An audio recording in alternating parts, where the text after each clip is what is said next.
Okay, hello, welcome back. Today we're going to be looking at the Sega Game Gear. This project came about really through looking through a parts bin, and I found a Sega Game Gear motherboard. It was in a pretty sorry state, so I went to these guys, Retrostick, and bought some bits. I decided to resurrect this sorry board. This is the Clean Juice. This is their lithium ion power and USB-C power solution, and their cases, all the different cases they do. This is really something new that I'd never seen before. It's a joypad conversion, really cool bit of kit. Bought a new stand, so basically I bought everything.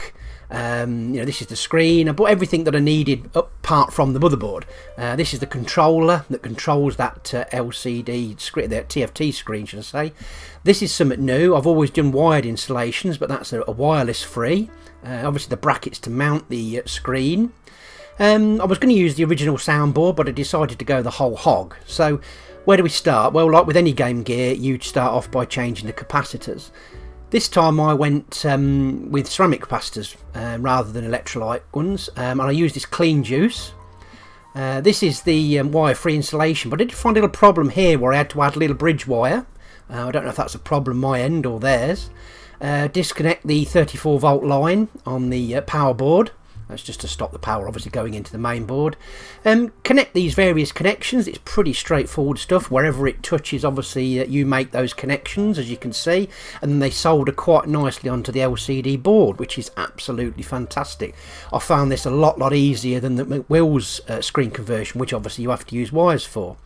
This is the bit that's particularly interesting for me. All of my other Game Gears I've stuck with the D-pad, but this little joypad conversion, as you can see, it's done in the same style. You just solder in these little connections. Everything's been thought for you. Little earth connection there.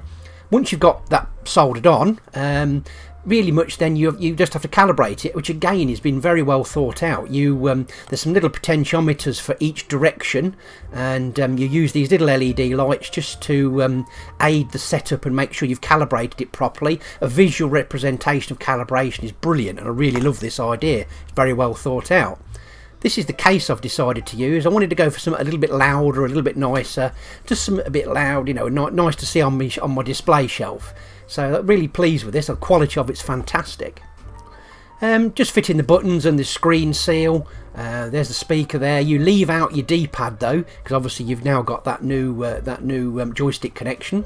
So there it is. I've screwed the main board in. Everything's all in, and capacitors, the wire-free installation. Everything's fine and dandy, and it has all worked.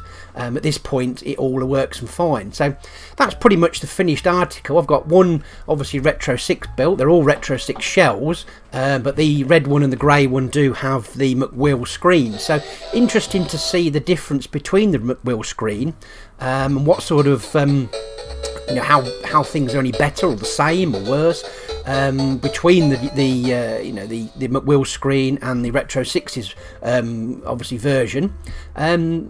To be fair, the McWill screen is brilliant. I couldn't really fault it. This is the different options you can get on the Retrostick screen, which I thought was really cool. You can, not whether a lot of them are really usable. I did to land on the double resolution.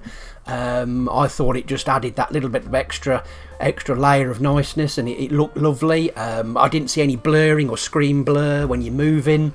Didn't see any ghosting. The viewing angles are great, so just a quick little playthrough here, just to show the quality of the screen. I have been really impressed with Retrostick. They have supplied me all of the parts promptly. Everything's in stock that I needed, even though there's been a part shortage. The only thing that I would maybe do different is the LED. I don't know if it's just the way I've installed it, or whether this is how it is. The LED can be a little bit bright when you're looking directly at the screen.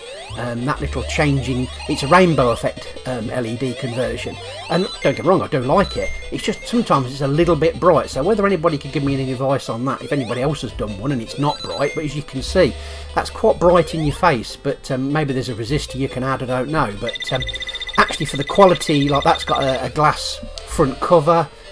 the quality of the components and the construction, I think, is actually second to none. Really impressed. There's so much that Retrostick now has on their website. You know, I think it's a company that's only going to go from strength to strength. None of this has been endorsed by them, but really pleased, really pleased. So thank you, Retrostick, and hope you enjoyed this video, and we'll catch you again in the next one. Bye for now.